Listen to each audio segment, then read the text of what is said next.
Maska Kids Africana. It's time to go to school. Wake up! Let's go to school, so we never retire. I'll never look my back. Pick up your shoes, pull up your socks and go. Let's go to school, so we never retire. I'll never look my back. Pick up your shoes, pull up your socks and go. I wake up in the morning, I wash up my face, I lift up my eyes and pray to the Father to guide on my way. I look into my future, this how I want to be. I can never be so sad, worried in my life. Ndi mugumu nino musingi, okusoma anti gwe musingi is the key to the future. Everywhere I go, let's go to school, so we never retire. I'll never look my back. Pick up your shoes, pull up your socks and go. Let's go to school, so we never retire. I'll never look my back. Pick up your shoes, pull up your socks and go. I wanna be a doctor when I grow up. Treat all my friends and the people at home. Teach them to love my mother and my father, my country. Banina masubi dene. What the fizz is a bula. So go wasoba. Have a dream in your life, never give up. Clean your shoes, pack up your books, pick up your pen and go. Let's go to school, so we never retire. I'll never look my back. Pick up your shoes, pull up your socks and go. Let's go to school, so we never retire. I'll never look my back. Pick up your shoes, pull up your socks and go. Oturoto kumacha tunuma nayo inokutwelesa okelenkela ngoli muwanguzi nje munyikivu kati ngoba kiloto enkuba naye ngenda mu maaso njagala bucenga ndi omukuba lodi. Hey, ndi mugumu nino musingi okusoma anti gwe musingi is the key to the future. Everywhere I go, let's go to school, so we never retire. I'll never look my back. Pick up your shoes, pull up your socks and go. Let's go to school, so we never retire. I'll never look my back. Pick up your shoes, pull up your socks and go.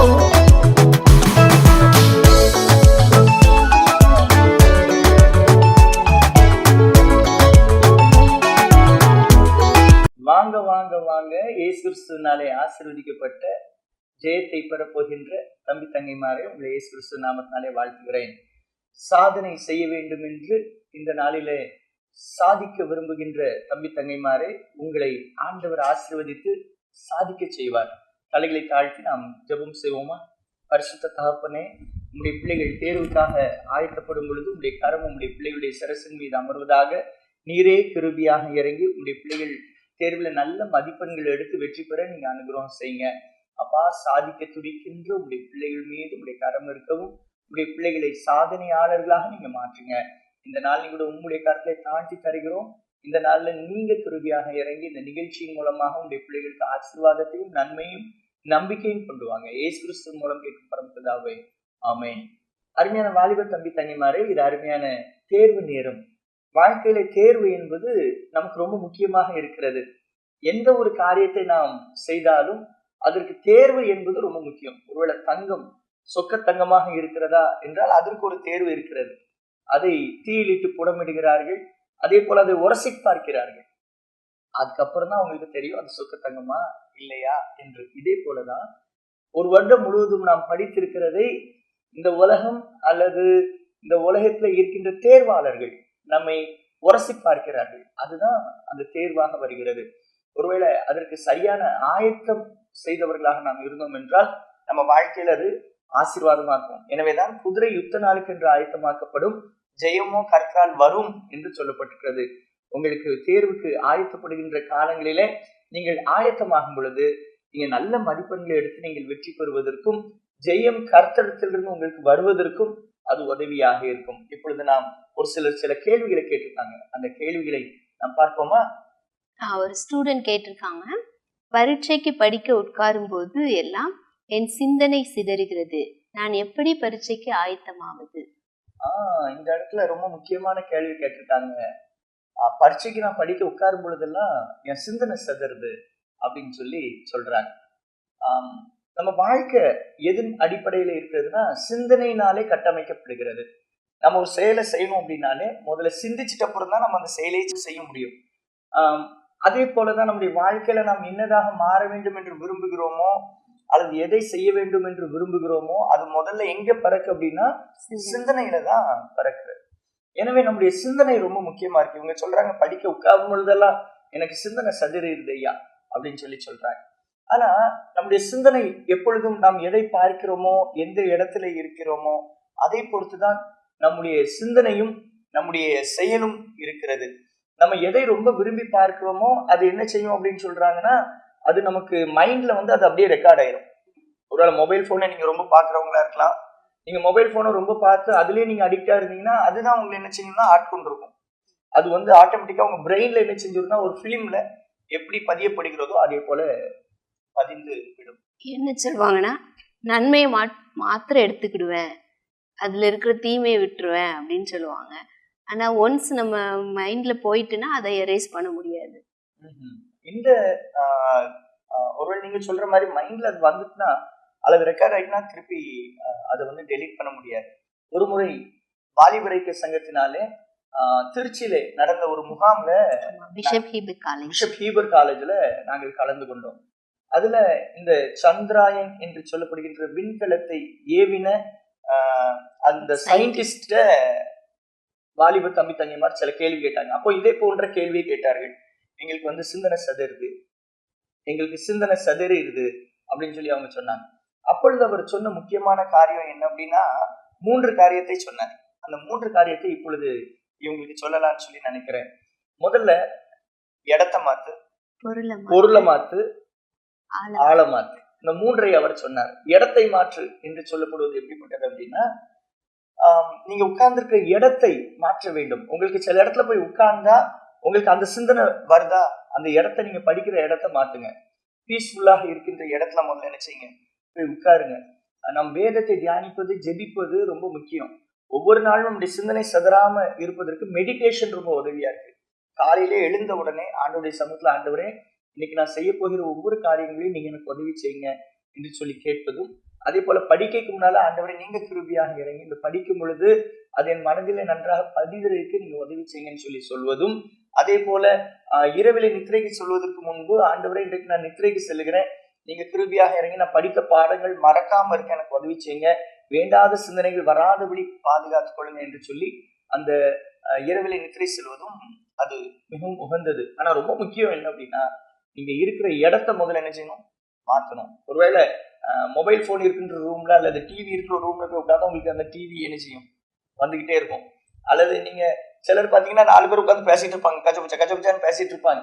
அவங்களுக்கு நடுவில் போய் உட்கார்ந்து படிக்கணும்னு நினைப்பாங்க. அப்போ முடியாது. கேட்டா என்ன சொல்லுவாங்கன்னா எங்க அப்பா தானே டிவி பார்க்காங்க, எங்க அம்மா பார்க்காங்க, நான் பார்க்கேன். சிலர் பாட்டை போட்டுக்கிட்டே என்ன செய்வாங்கன்னா படிப்பாங்க. கேட்டா எனக்கு பாட்டு போட்டுக்கிட்டே படிச்சா 2 எஜமானுக்கு ஊழியம் செய்ய ஒரு நாளும் முடியாது. முதல்ல என்ன செய்யணும், உங்க இடத்த மாத்துங்க. உங்களுக்கு பீஸ்ஃபுல்லா படிப்பதற்கு ஏற்ற இடத்த முதல்ல செலக்ட் பண்ணுங்க. ஃபர்ஸ்ட் நீங்க வந்து ஒரு அருமையான இடத்தை உங்க வீட்டுல என்ன செய்யணும், செலக்ட் பண்ணணும். அந்த இடத்துல நீங்க படிப்பதற்கு ஏதுவாக, சிலர் படுத்துக்கிட்டே படிப்பாங்க, அப்படி படுத்துக்கலாம் படிக்க கூடாது. உட்கார்ந்து இருந்து நீங்கள் படிப்பது அது உங்களுக்கு ரொம்ப ஆசீர்வாதமாக இருக்கும். அப்பதான் என்ன அப்படின்னா நீங்க படிக்கிறது ஒவ்வொன்றும் உங்க சிந்தனைக்கு அது கரெக்டாக அது உள்ள நினைச்சா ரெக்கார்ட் ஆகும், உங்க பிரெயின்ல ரெக்கார்ட் ஆகும். எனவே நீங்க உட்கார்ந்து அந்த டேபிள்ல எல்லா புக்கும் கிடக்கூடாது. எந்த புக்கை நீங்க படிக்க போறீங்களோ அதை மாத்திரம் நீங்கள் எடுத்து வைத்து நீங்க என்ன செய்யணும், நீங்க ப்ரிப்பேர் பண்ணீங்க அப்படின்னா அது உங்களுக்கு ஆசீர்வாதமாக இருக்கும். அப்ப முதல்ல என்ன செய்யணும்னா உங்களுக்கு பீஸ்ஃபுல்லாக படிக்கின்ற ஒரு இடத்தை நீங்க தேர்ந்தெடுக்கணும். இரண்டாவதாக பொருளை மாத்து. பொருளை மாத்து என்று சொல்லப்படும் பொழுது சில பொருட்கள் நமக்கு வந்து இடைஞ்சலாக டிஸ்டர்ப் பண்ணும், அது டைவர்ட் பண்ணும்.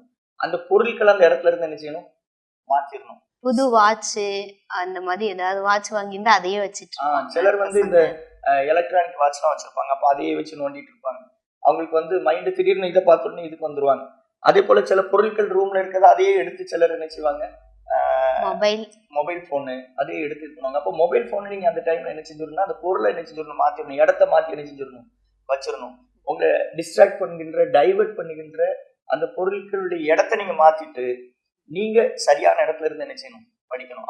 முதல்ல இடத்த மாத்து, அதுக்கப்புறம் பொருளை மாத்து. பொருள் வந்து உங்களுக்கு எதுலாம் இடைஞ்சலாக இருக்கிறதோ அந்த பொருளை நீங்க மாத்தணும். மூன்றாவதாக ஆழ மாத்து.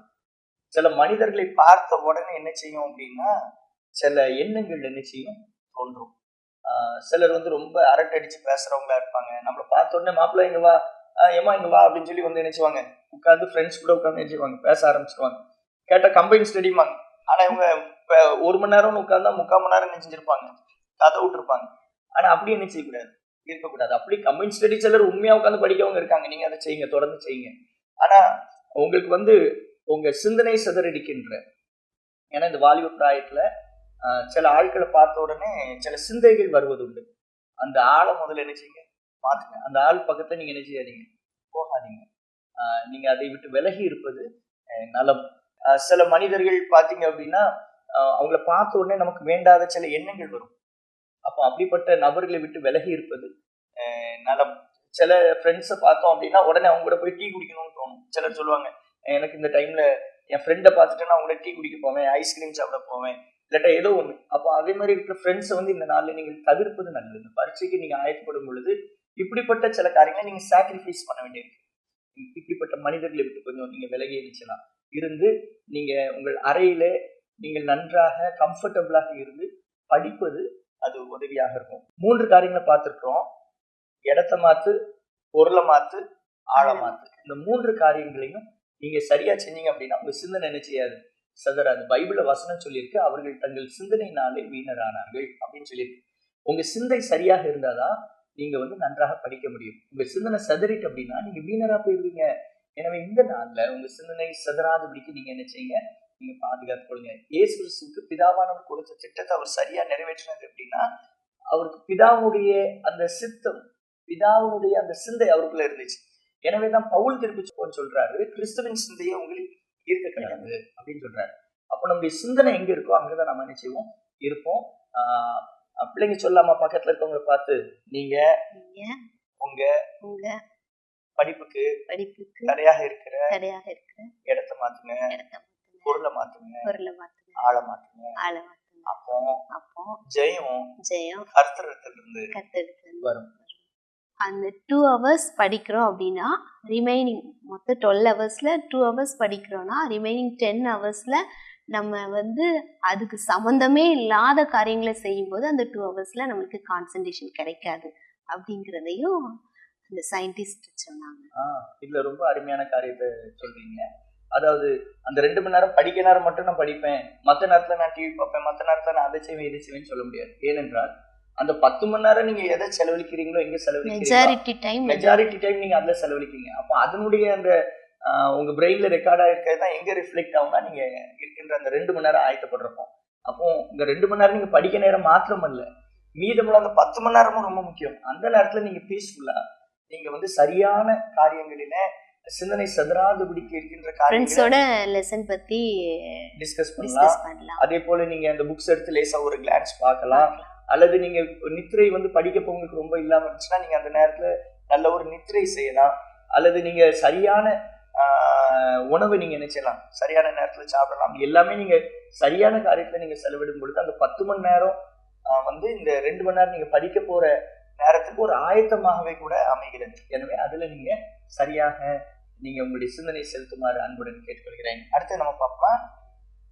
இன்னொரு நேயர் எழுதியிருக்காங்க, எனக்கு பரீட்சை பயத்தினால் காய்ச்சல் வந்து விடுகிறது, பயத்தில் கொஸ்டின் வாங்கினதும் பதில் மறந்து விடுகிறது, எனக்கு ஒரு நல்ல வழி செய்யவும், எனக்கு ஒரு நல்ல வழி சொல்லவும்.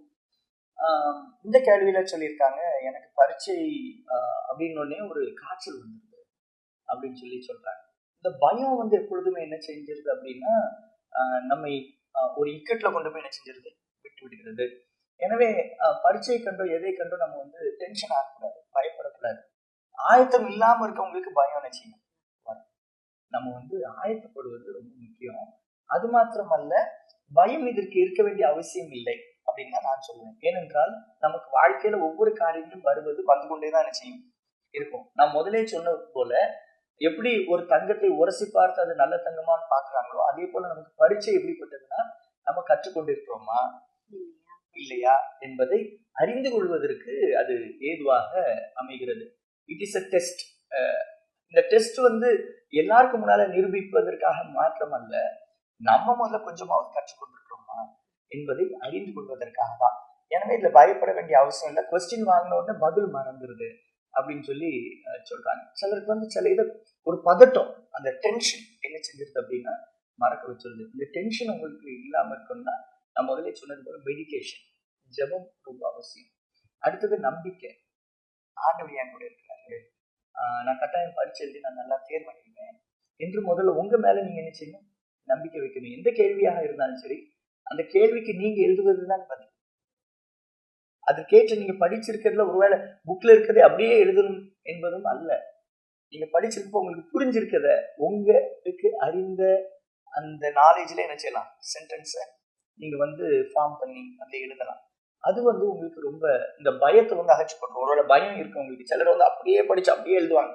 சிலருக்கு படிச்சுட்டு மறந்துட்டு அப்படின்னு இருக்கும். ஆனா அதை பத்தி சில கிளிம்ஸ் இருக்கும். அந்த அவங்க படிச்ச அந்த தாட்ஸ் என்ன செய்யும் அவங்களுக்கு இருக்கும். அப்போ நீங்க அதுல பயப்படாம என்ன செய்யலாம் அப்படின்னா, நீங்க படித்திருக்க அந்த தாட்ஸை வச்சு என்ன செய்யலாம்? எழுதலாம். நீங்க அதுல நீங்க படிச்சிருக்க அந்த சிந்தனையில உங்களுக்கு வருகிறது உங்க ஓன் சென்டென்ஸ் நீங்க மேக் பண்ணி நீங்க எழுதினாலே உங்களுக்கு கட்டாயம் அது மதிப்பெண் உண்டு. அதே போல ஒவ்வொரு கொஸ்டினையும் அட்டன் பண்ணாலே மார்க் உண்டு. இது ஒரு சிலருக்கு தெரிவதில்லை. பயந்து போய் விட்டுட்டு வந்துருவாங்க. கேட்டா 4 கேள்வி விட்டுட்டு 5 கேள்வி விட்டுட்டேமாங்க. ஆனா அப்படி அல்ல. ஷார்ட் கொஸ்டின் இருக்கட்டும் அல்லது எஸ்ஏ டைப்பா இருக்கட்டும், லாங் இதா இருக்கட்டும், எதுவாக இருந்தாலும் நீங்க அதுல உங்களுக்கு தெரிந்ததை நீங்க என்ன செய்யுங்க? எழுதுங்க. எழுதும் பொழுது கட்டாயம் அதுக்கு அட்டன் பண்ணுவதற்கே மார்க் உண்டு. கட்டாயம் உங்களுடைய பயத்தை ஆண்டவர் என்ன செய்வார்? நீக்கி போடுவார். நீங்க தேர்வை குறித்த பயம் உங்களுக்குள்ள இல்லாம இருக்குன்னா நீங்க ஜெபம் பண்ணுங்க. அதே போல நீங்க அந்த புத்தகங்களை எடுத்து நீங்க ஒரு கிளான்ஸ் என்ன செய்யுங்க? படிங்க. ஒருவேளை ஐயோ இவ்வளவு நாள் நான் படிக்காம இருந்துட்டேன் அப்படின்னாலும் பயப்படாதீங்க. நீங்க ஒவ்வொரு பாடத்துல என்ன இருக்குங்கிறத முதல்ல அறிஞ்சுக்கோங்க. ஒரு 12 பாடமா 20 பாடமா, இந்த பாடத்துல இது இருக்கு, இந்த பாடத்துல இது சொல்லப்பட்டிருக்கு, இந்த பாடத்தின் மைய பொருள் என்ன? ஒரு லெசன் இருக்கு அப்படின்னா அதுல ஒரு கோர் பாயிண்ட் இருக்கும், ஒரு சென்டர். அதை வச்சுதான் அந்த பாடமே என்ன செஞ்சிருக்கோம்னா கட்டமைக்கப்பட்டிருக்கும். அப்போ அந்த பாடத்துல என்ன சொல்லப்பட்டிருக்கு புரிஞ்சு படிக்கணும். புரிஞ்சு படிக்கணும். அண்டர்ஸ்டாண்ட் தென் ஸ்டடி அப்படின்னா மறக்காது. அடுத்து பயமும் தேவையில்லை. ஏன்னா கடவுள் ஒவ்வொருத்தருக்கும் ஒவ்வொரு சித்தம் வச்சிருப்பாரு. அதுதான் நிறைவேறும். அதை விட்டுட்டு நம்ம படிச்சா இப்படி ஆயிடலாமோ அப்படி ஆயிடலாமோ அப்படின்லாம் யோசிக்க கூடாது. நம்மளுக்கு எவ்வளோ படிக்க முடியுதோ, நம்மளால எவ்வளோ படிக்க முடியுதோ அவ்வளோ படிச்சு அவ்வளோ எழுதி அவ்வளோ மார்க் வாங்கணும்.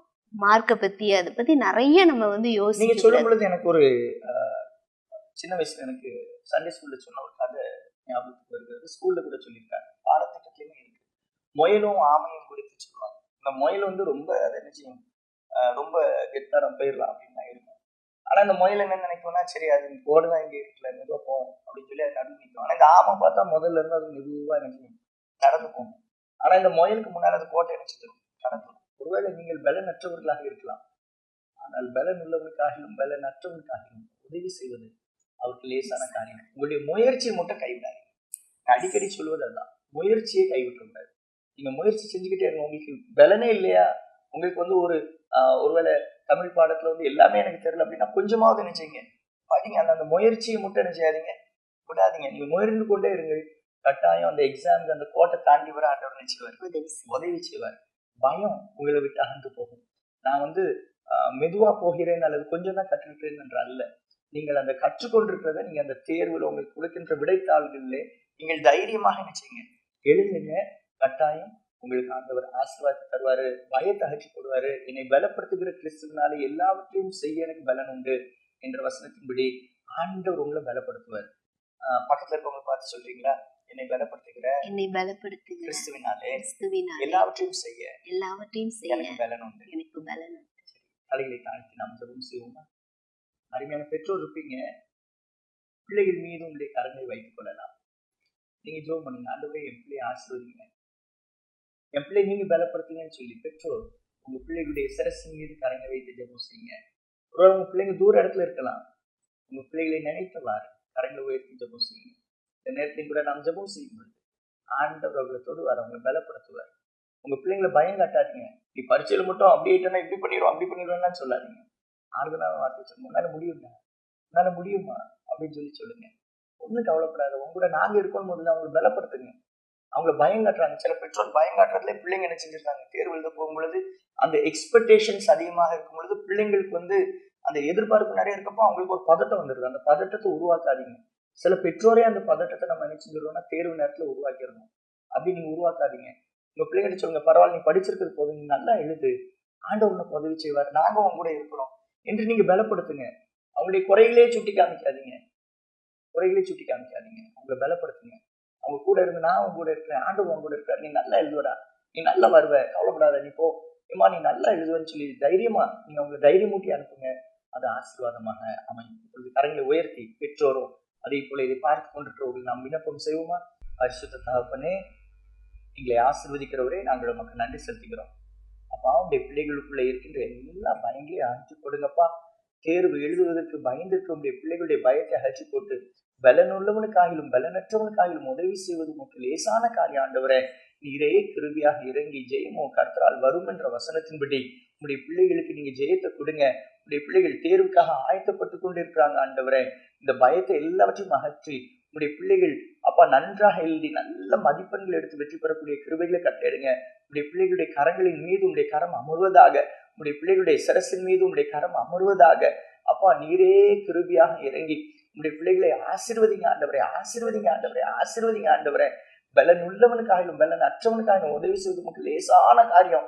நீங்க கிருபியாக இறங்கி உடைய பிள்ளைகள் இந்த பரீட்சையை லேசா எழுதி முடிக்க கிருபை செய்யுங்க. அப்பா, இந்த பிள்ளைகள் நன்றாக எழுத கிருபை செய்யுங்க.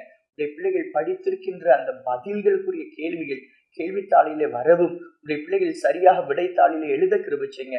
அந்த தேர்வு தாளை திருத்த போகின்ற ஆசிரியர்களுடைய கண்களில் உடைய பிள்ளைகளுக்கு தயை கிடைக்க கிருபை செய்யுங்க. பிள்ளைகளுக்கு நல்ல ஞாபக சக்தி நீங்க கொடுங்கப்பா.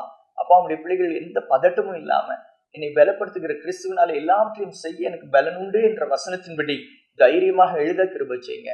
ஐயோ, நான் திடனற்று இருக்கிறேன், எனக்கு எது படிச்சாலும் ஞாபகத்துல நிக்க மாட்டேக்கே என்று நினைக்கிற உங்களுடைய பிள்ளைகளுக்கு உங்களுடைய தெய்வீக கிருபையை நீங்க அருள் செய்யுங்க. உங்களுடைய பிள்ளைகளுக்கு நல்ல ஞாபக சக்தி கொடுங்க. அந்த குறைகளை மாற்றி போடுங்க. நிறைவான நீங்க உங்களுடைய பிள்ளைகளை வழி நடத்துங்க. உங்களுடைய பிள்ளைகளுக்குள்ளே இருக்கின்ற தாழ்வு மனப்பான்மைகள் அகன்று போகும். உங்களுடைய பிள்ளைகளுக்குள்ளே உங்களுடைய மகிமையின் அப்பா, உங்களுடைய பிள்ளைகளுக்குள்ளே உங்களுடைய மகிமையின் அதிசயம் நடைபெற நீங்க கிருபை செய்யுங்க. நீங்க பெரிய காரியத்தை செய்யுங்க. தேர்வு எழுதுகின்ற உங்களுடைய பிள்ளைகள் எல்லாம் ஆசீர்வாதமாக இருக்கவும் ஜெயம் பெறவும் அனுகிரகம் செய்யுங்க. இயேசு கிறிஸ்துவினுடைய பரம்பிதாவே, ஆமென். அருமையான தம்பி தங்கைமாரே, நீங்க பயப்பட வேண்டிய அவசியம் இல்லை. என்னை பலப்படுத்துகிற கிறிஸ்துவினாலே எல்லாவற்றையும் செய்ய எனக்கு பலன் உண்டு என்ற வசனத்தின்படி ஆண்டவர் உங்களை பலப்படுத்துவார். வலது கருத்துக்கு எதிர்த்து வச்சு சொல்லுவோமா? என்னை பலப்படுத்துகிற கிறிஸ்துவினாலே எல்லாவற்றையும் செய்ய எனக்கு பலன் உண்டு. ஆண்டவர் எனக்கு ஜெயத்தை தரப்போறாரு. சொல்லலாமா? ஆண்டவர் எனக்கு ஜெயத்தை தரப்போறாரு. God bless you. வாங்க வாங்க வாங்க தம்பி தங்கைமாரே, சாதிக்க துடிக்கும் சாதனையாளர்களே, இயேசு கிறிஸ்து நாமத்தினாலே நெல்லை திருமண்டலம் வாலிபரைக்க சங்கத்தின் சார்பாக உங்களை வாழ்த்தி வரவேற்கிறேன். இந்த நாளிலும் கூட நாம் பரீட்சையின் வேலைக்குள்ளாக வந்திருக்கிறோம். ஒருவேளை பள்ளியிலே படிக்கின்ற பிள்ளைகள், கல்லூரியிலே படிக்கின்ற பிள்ளைகள் தேர்வு எழுதுவதற்கு ஆயத்தமாகி கொண்டிருக்கிறோம். விசேஷமாக 10ஆம் வகுப்பு 12ஆம் வகுப்பு படிக்கின்ற பிள்ளைகள் நீங்கள் தேர்வு எழுத ஆயத்தமாயிட்டே இருக்கிறதை எண்ணி நான் கர்த்தருக்கு நன்றி செலுத்துகிறேன். கர்த்தர் தாமே உங்களுக்கு தெய்வீக ஞானத்தை கொடுத்து ஆசீர்வதித்து வழி நடத்துவாராக. எனக்கு தெரிந்த ஒரு குட்டி பாப்பா உண்டு. அந்த பாப்பா ஏதாவது ஒரு பயப்படும் காரியம் வந்துட்டா உடனே என்ன செய்வான்னா தன் முகத்தை அவள் மூடிக்கொள்வாள். தன் கண்கள் அப்படி மூடிக்கிடுவாள். முன்னால் ஒன்றுமே இல்லாதது போல நினைப்பா. அதாவது சில நபர்களை பார்க்கும் பொழுது அவளுக்கு ரொம்ப வெக்கம் வந்துட்டு அப்படின்னா அவங்கள பார்த்து அவங்கள ஃபேஸ் பண்ணுறதுக்கு ரொம்ப இதாக இருந்துச்சுன்னா கண்ணை மூடிக்கிடுவாள். கண்ணை மூடிக்கிட்டு அவள் என்ன நினைப்பான்னா முன்னால் ஆளே இல்லை, நம்ம எங்கேயோ தப்பிச்சு போயிட்டோம் என்பது போல் அவள் உணர்வது உண்டு. அதே போல் அவள் சில இடங்களில் போய் சில பயம் வரும் பொழுது டக்குன்னு கண்ணை மூடிக்கிடுவாள். அந்த இடத்துல கண்ணை மூடிக்கிட்டு எதுவுமே அந்த இடத்துல நடக்காதது போல அவள் நினைத்து கொள்வாள். தேர்வு எழுதும் பொழுதும் கூட சில வேளைகளில் நமக்கு இதே போல் தெரியலாம். ஐயோ, கொஸ்டின் பேப்பர் வாங்கின உடனே அப்போது கண்ணெல்லாம் இருண்டு போகிறதே என்று நினைக்கலாம். ஆனால் ஆண்டவர் நமக்கு வேத வசனத்தை நமக்கு தருகிறார். பிலிப்பியர் 4:13 சொல்லியிருக்கு, என்னை பலப்படுத்துகிற கிறிஸ்துவினாலே எல்லாவற்றையும் செய்ய எனக்கு பலன் உண்டு. ஆண்டவர் நம்மை பலப்படுத்துகிறவராக இருக்கிறவர், பலவீனப்படுத்துகிறவர் அல்ல. பயம் என்ன செய்யும் தெரியுமா? ஓடி ஒளிய பண்ணும். பயம் நம்மளை ஓடி போய் ஒளிஞ்சுக்கிட பண்ணும். ஆனால் நம்பிக்கை நம்மை வாழ வைக்கும். நம்பிக்கை நம்மை வாழ வைக்கும். நமக்கு தெரிந்த ஒரு அருமையான பறவை உண்டு. ஆஸ்ட்ரிச் என்று சொல்லப்படுகின்ற தீக்கோழியை குறித்து நமக்கு நன்றாக தெரியும். இந்த தீக்கோழி எப்படிப்பட்டது அப்படின்னு பார்த்தீங்கன்னா, நன்றாக வேகமாக ஓடக்கூடியது. அது நல்ல உயரமான ஒரு பறவை. அந்த பறவைகளை நம்ம பார்த்தோம் அப்படின்னா அது உயரமாக இருக்கும். அது 70 கிலோமீட்டர் வேகத்திலே ஓடக்கூடிய ஒரு சிறந்த பறவை. ஒருவேளை மிருகங்களிலே சிறுத்தை வேகமாக ஓடும் என்று சொல்லுவார்கள். இந்த சிறுத்தையை விட வேகமாக ஓடக்கூடிய பலன் எதற்கு உண்டு அப்படின்னு பார்த்தீங்க அப்படின்னா, இந்த ஆஸ்ட்ரிச் என்று சொல்லப்படுகின்ற இந்த தீக்கோழிக்கு உண்டு. இது உலகத்திலேயே அதிக எடை கொண்ட பறவை. அதனுடைய சின்ன குஞ்சே 63 கிலோ இருக்குன்னு சொல்கிறாங்க. அது வளர்ந்து வரும் பொழுது 63 கிலோலிருந்து 145 கிலோ வரைக்கும் இந்த பறவை இருக்கும் என்று சொல்கிறார்கள். இந்த பறவையுடைய சிறப்பு குணத்தை சொல்லிக்கிட்டே போகலாம். இந்த பறவை தண்ணீர் குடிக்காமல் 2 வாரங்கள் அதனால வாழ முடியும். 2 வாரம் அதால் தாக்கு பிடிக்க முடியும். அது மாத்திரம் இல்லை, இந்த பறவையினுடைய கால்கள் வலிமையானது. அந்த கால்கள் நீட்டமாக இருக்கும். அது ரொம்ப ஸ்ட்ராங்காக இருக்குமா. அது ஒரு உதை கொடுத்துச்சுன்னா சிங்கம் கூட அது செத்து போயிருமா. அந்த அளவுக்கு அதனுடைய கால்கள் அது பலம் வாய்ந்தது. அது மாத்திரமல்ல, சிங்கத்தை போல அது கர்ச்சிக்கும். அதனுடைய சத்தம் கிட்டத்தட்ட 3.5 கிலோமீட்டர் வரைக்கும் கேட்கும் என்று சொல்கிறார்கள். இதனுடைய சிறகுகள் மிகவும் வெப்பத்தை கூட தாங்கக்கூடிய ஒரு அருமையான சிறகுகள். இந்த பறவை ரொம்ப அருமையான ஒரு பறவை என்று சொல்கிறார்கள். ஆனால் இந்த பறவைக்கு ஒரு குணம் உண்டு. என்ன அப்படின்னா, பயம் வரும் பொழுது, ஏதாவது பிரச்சனைன்னு பயம் வரும் பொழுது அதனுடைய தலையை என்ன செய்யுமா அப்படின்னா, மண்ணுக்குள்ளே கொண்டு போய் என்ன செஞ்சிடும்னா புகுத்தி கொள்ளும். அது உள்ள அந்த தலையை விட்டுட்டு ஒன்றுமே நடக்காது போல் இருக்கும். ஆனால் அது தான் தலையை கொண்டு போய் உள்ள விட்டுட்டப்பறம் அது உடம்புலாம் வெளியில தான் இருக்கும். அது பெரிய உடம்பு. அது எல்லாரும் பார்த்துக்கிட்டு தான் இருப்பாங்க. ஆனால் அது என்ன நினைக்குமா, கண்ணை மூடிட்டு அப்படி மண்ணுக்குள்ளே கொண்டு போய் தன் தலையை என்ன செய்யுமா வைத்துக்கிட்டுமா. பயம் அவ்வளவு பெரிய வலிமை உள்ள பறவையும் என்ன செஞ்சிருது அப்படின்னா அது சோர்வடைய செய்து விடுகிறது. இந்த பறவை என்ன செய்யுது அப்படின்னு பாருங்க.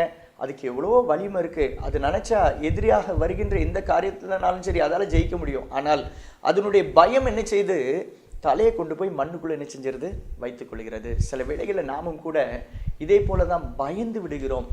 உங்களுக்கு நிறைய திறமைகள் இருக்கலாம். ஆனால் அந்த திறமையை மறைய பண்ணுவது எது அப்படின்னு பார்த்தீங்கன்னா பயம்.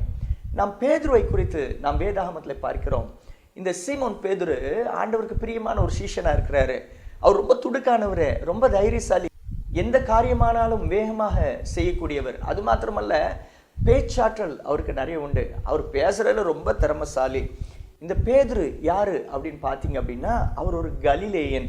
அதாவது கிராமிய பேச்சு அவருக்கு அதிகமாக வரும்.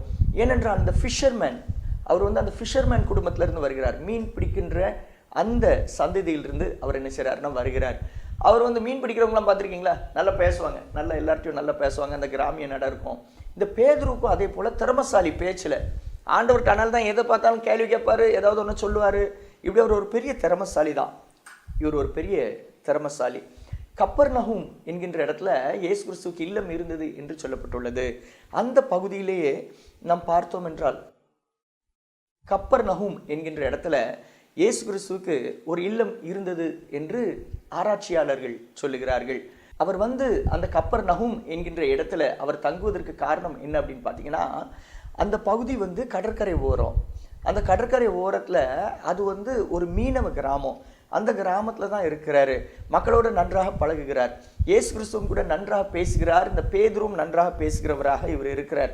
ஆனால் இயேசு கிறிஸ்துவை சிறுவையில் அறையணும்னு சொல்லி அங்கே பிரதான ஆசாரியரும் அங்கே போர் சேவகரும் அங்கே இயேசு கிறிஸ்துவை அங்கே பிடித்து கைது செய்து கொண்டு சென்ற பின்பு இந்த பேதுரு பயந்து ஓடுறார். இந்த பேதுருவை பார்த்து ஒரு பெண் கேட்குறாங்க, நீனும் அந்த இயேசுவோட இருந்தவன் தானே என்று சொல்கிறார்கள். உடனே பேதுருவுக்கு ஒரு பயம் வந்து விட்டது. பேதுரு சொல்றாரு, அந்த மனிதன் எனக்கு தெரியவே தெரியாதுன்னு பேதுரு சொல்றாரு. ஆனால் அந்த பெண்மணி எதை வச்சு சொன்னாங்க தெரியுமா? அந்த பேச்சு எல்லாமே இவர் இயேசு கிறிஸ்து கூட வந்தப்போ பேசின பேச்சு. அதே போல் இவர் நடக்கின்ற நடக்கையெல்லாம் பார்த்ததும் அது ஆண்டவரை போல இருந்ததுனால அந்த பெண்மணி சொன்னாங்க, உன்னை பார்த்துருக்கனே இயேசு கிறிஸ்து கூட வாரத என்று சொல்லும் பொழுது அவர் சொல்றார் இல்லை இல்லை என்று சொல்லி அவர் வந்து மறுதளிக்கிறார். சில வேளைகளில் நமக்கும் ஆண்டவர் வைத்த திட்டம் உண்டு, நமக்கும் ஆண்டவர் வைத்திருக்கின்ற உன்னதமான நோக்கங்கள் உண்டு. இந்த பேதுருவை குறித்தும் ஆண்டவர் உன்னதமான நோக்கத்தை வச்சிருந்தார். ஆனால் இந்த பேதுருவை பார்த்து ஒரு பெண், நீனும் அவரோடு கூட இருந்தவர் தானே என்று கேட்கும் பொழுது அவன் மறுதளித்தான். இன்றைக்கு கடவுள் உனக்குன்னு வைத்திருக்கிற நோக்கத்தை சிலர், தம்பி நீ நாளைக்கு டாக்டர் ஆகணும்னு நினைக்கிறல்ல, நீ நாளைக்கு ஒரு இன்ஜினியர் ஆகணும்னு நினைக்கிறல்ல, அல்லது நீ நாளைக்கு இந்த உயர்ந்த பொறுப்புக்கு வர வேண்டும் என்று சொல்லி விரும்பினாய் அல்லவா என்று சொல்லும் பொழுது இல்லை இல்லை என்று சொல்லி இன்றைக்கு சில வேளைகளை நம்ம என்ன செய்கிறோம் அப்படின்னா, கடவுள் வைத்திருக்கிற திட்டத்தை கூட நாம் என்ன செய்கிறோம்னா மறுதளித்து விடுகிறோம். இந்த பேதுரும் கூட அந்த பெண் சொன்ன வார்த்தை கேட்டு அவர் மறுதளிக்கிறார். இன்னும் கொஞ்சம் அவர் போறார். அப்போ அவங்க சொன்னாங்க, இல்லை இல்லை இவன் முகம் பார்த்தா சாயலை பார்த்தா இயேசு கிறிஸ்து கூட அலைந்தவர்கள் போல இருக்கிறதே, இயேசு கிறிஸ்து கூட இந்த சீஷர்கள் போவாங்க, அதில் ஒருத்தன் போல இருக்கேன்னு சொல்லும் பொழுது இவன் சொல்கிறான் இல்லை இல்லை என்று சபிக்கவும் சத்தியம் பண்ணவும் தொடங்கினான். சேவல் கூவுவதற்கு முன்பதாக 3 முறை மறுதளிப்பாய் என்று சொல்லி இயேசு கிறிஸ்து சொல்லியிருந்தாரு. இந்த பேதுருவை நம்ம பார்த்தோம் அப்படின்னா, இவர் 3 முறையும் அவர் சொல்றார், இல்லை நான் ஆண்டவருடைய நல்ல, நான் அவருடைய சீஷன் அல்ல, எனக்கு அவரை தெரியவே தெரியாது, I don't know that man, அவரை பற்றி எனக்கு தெரியவே தெரியாது என்று சொல்லி இந்த பேதுரு மறுதளிக்கிறாரு. உடைந்த உள்ளத்தோடு இந்த பேதுரு அந்த இடத்துல இருந்து அப்படியே அவர் போறார். அப்போ தான் சேவல் கூவுகிறது. அவன் மனம் கசந்து அழுதான். பேதுரு மனம் கசந்து அழுதார். ஐயோ, கடவுள் வைத்திருந்த திட்டம், கடவுள் அன்றைக்கே சொன்னார், இயேசு கிறிஸ்து அன்றைக்கே சொன்னார், நான் இல்லை நான் அப்படி செஞ்சிருவேன் இப்படி செஞ்சிருவேன்லாம் சொன்னேன், ஆனால் நான் மறுதளித்து விட்டேனே என்று சொல்லி அவர் அழுதார். ஒருவேளை இன்றைக்கும் கூட உன் எதிர்காலத்தை குறித்து நீ அழுகிறவளாக இருக்கலாம். நிறைய நேரம் நீ நினைக்கலாம், ஐயோ நான் அப்படி ஆகணும் இப்படி ஆகணும்னு சொல்லி நான் நினைத்திருக்கிறேன், உயர்ந்த காரியங்களுக்கு நான் வரணும்னு நினைத்திருக்கிறேன், உயர்ந்த படிப்பு படிக்கணும்னு நினைத்திருக்கிறேன், எனக்குன்னு ஆண்டவர் வைத்திருக்கிற திட்டம் என் மீது நிறைவேறாமல் போய்விடுமோ என்று நீ பயப்படலாம். ஆனால் பேதுருவை பார்க்கலாம், அவன் செய்த தவறுக்காக மனக்கசந்து அழுதான். ஒருவேளை நீ இது வரைக்கும் படிக்காமல் இருந்திருக்கலாம், இது வரைக்கும் கடவுள் கொடுத்த நேரத்தை நீ சரியாக செலவிடாமல் இருக்கலாம், அல்லது பிறரை பார்த்து நீ பயந்து ஒருவேளை ஒளிந்து கொண்டு நீ இருக்கலாம்.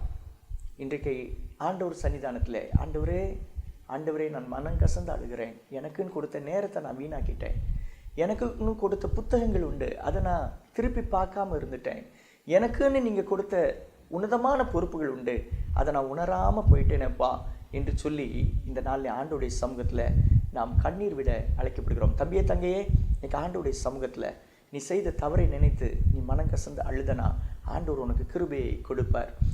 உயிர்த்தெழுந்த இயேசு கிறிஸ்து என்ன செஞ்சார் தெரியுமா? இந்த பேதுருக்கு ஒரு புது பலனை கொடுத்தாரு. இந்த பேதுருக்கு உயிர்த்தெழுந்த இயேசு கிறிஸ்துவின் மீது நம்பிக்கை வந்த பொழுது அவர் எழுந்து நின்று சாட்சி சொல்றாரு. எழுந்து நின்று சாட்சி சொன்ன பொழுது அங்கே 3000 பேருக்கு மேலே அங்கே ஆண்டவரை ஏற்றுக்கொண்டார்கள், ஆண்டவருக்குள்ள வந்தாங்க. பேதுருவின் மீது ஆண்டவர் வைத்த திட்டம் நிறைவேறினது. பேதுரு பின்பதாக அந்த ஆதி திருச்சபையில் நம்ம பார்த்தோம் அப்படின்னா, பேதுரு திருச்சபைக்கு ஒரு தலைவனாக மாறுகிறார். ஒருவேளை இன்றைக்கு உன்னையும் கூட ஒரு தலைவனாக, தலைவியாக, ஒரு சாதிக்கின்ற மகளாக மாற்ற வேண்டும் என்று ஆண்டவர் விரும்புகிறார். ஆனால் ஒருவேளை பயம், தேர்வை குறித்த பயம் உனக்குள்ளே இருந்துச்சு அப்படின்னா, ஒருவேளை இந்த பேதுருக்குள்ளேயும் கூட அதே போல் பயம் இருந்தது. இந்த பேதுரு பயந்ததுனால தான் அவர் அந்த இடத்துல மறுதளிச்சிட்டாரு. அவர் ஓடி ஒளிஞ்சாரு.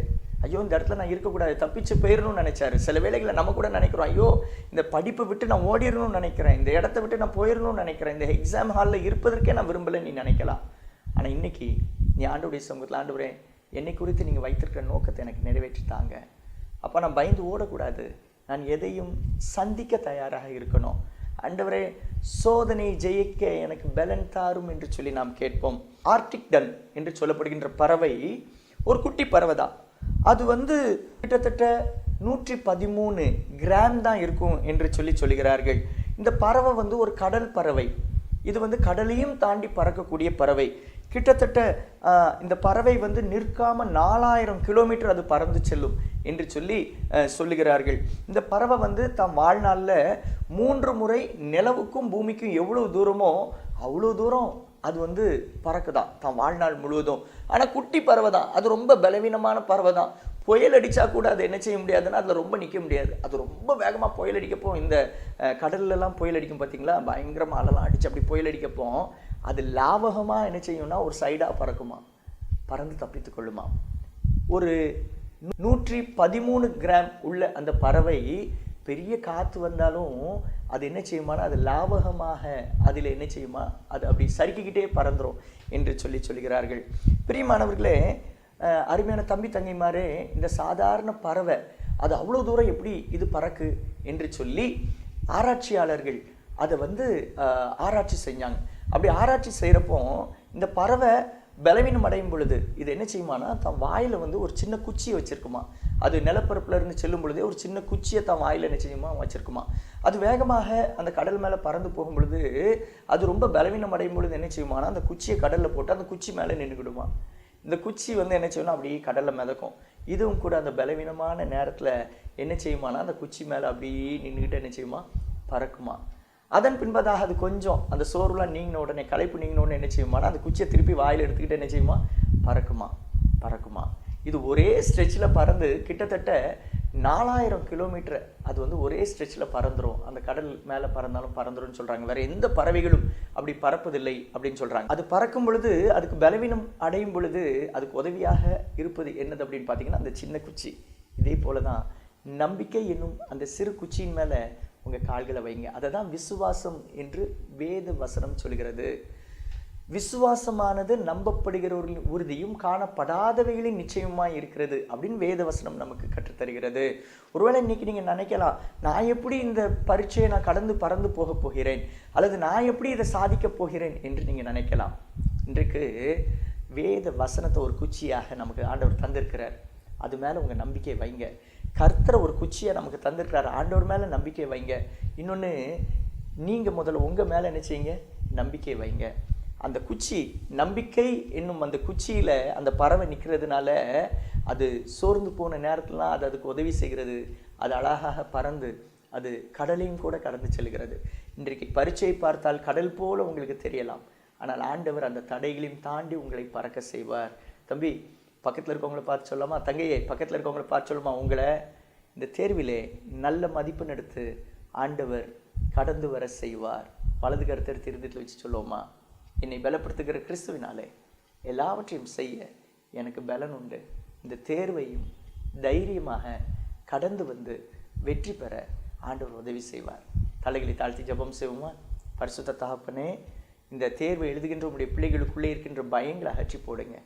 அப்பா, என்னால் இந்த தேர்வை எப்படி எழுத போகிறேன்னு சொல்லி பயந்து போய் இருக்கின்ற உங்களுடைய பிள்ளைகளுக்கு புதிய பலனை கட்டளையிடுங்க.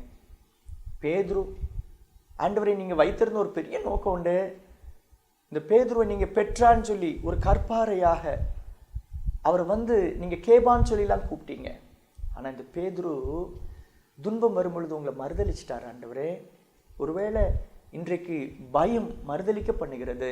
ஆண்டவரே, உங்களுடைய பிள்ளைகளாகிய அப்பா, எங்களுடைய பிள்ளைகள் தேர்வு எழுதும் பொழுது எந்த பயமும் இல்லாதபடிக்கு உம்மை பற்றி கொள்ள, நம்பிக்கையை சார்ந்து கொள்ள, விசுவாசத்தை சார்ந்து கொள்ள அனுகிரகம் செய்யுங்க. நீங்கள் கிருபியாக இறங்கி பலனுள்ளவனுக்காகிலும் பலனற்றவனுக்காகிலும் உதவி செய்வது உமக்கு லேசான காரியம். உடைய பிள்ளைகள் ஒவ்வொருடைய கரத்தின் மீதும் உடைய கரம் அமர்வதாக, ஒவ்வொருடைய சரசின் மீதும் உடைய கரம் அமர்வதாக. எல்லா பயத்தையும் அகற்றி போட்டு அப்பா, உங்களுடைய பிள்ளைகள் விசுவாசத்தோடு இந்த தேர்வு எழுத என் கூட ஆண்டவர் இருக்கார், என்னை பலப்படுத்துறாரு. நான் எழுதுவேன், நான் பயப்பட மாட்டேன். கொஸ்டின் பேப்பரை வாங்குறப்பவும் பயப்பட மாட்டேன், அதை எழுதும் பொழுதும் பயப்பட மாட்டேன். தேர்வு எழுதுகின்ற நாட்கள், அதுக்கு ப்ரிப்பேர் பண்ணுகின்ற நாட்கள் எல்லாம் ஆண்டவர் எனக்கு உதவி செய்வார் என்கின்ற நம்பிக்கையோடு எழுத கிருபை செய்யுங்க. இதை பார்க்கின்ற, இதற்காக ஜெபிக்கின்ற ஒவ்வொருவரையும் ஆசீர்வதிக்கிறோம். உங்களுடைய பிள்ளைகள் தேர்வை நன்றாக எழுதி வெற்றி பெற கிருபை செய்யுங்க. பேதுருக்குள்ளே இருக்கிற பயத்தை எல்லாம் நீங்கள் நீக்கி போட்டது போல உங்களுடைய பிள்ளைகளுக்கு இருக்கிற எல்லா பயங்களையும் நீக்கி போடுங்க. நிறைவான ஆசீர்வாதத்தை தாங்க. இயேசு கிறிஸ்துவின் மூலம் கேட்போம் பிதாவே, ஆமென். நம்முடைய கர்த்தராகிய இயேசு கிறிஸ்துவின் கிருபையும் பிதாவாகிய தேவனுடைய அன்பும் பரிசுத்த ஆவியானவருடைய அந்யோன்ய ஐக்கியமும் நம் அனைவரும் கூட இன்றும் என்றும் சதா காலம் இருப்பதாக. ஆமென். அருமையான தம்பி தங்கைமாரே, நீங்கள் பயப்பட வேண்டாம்.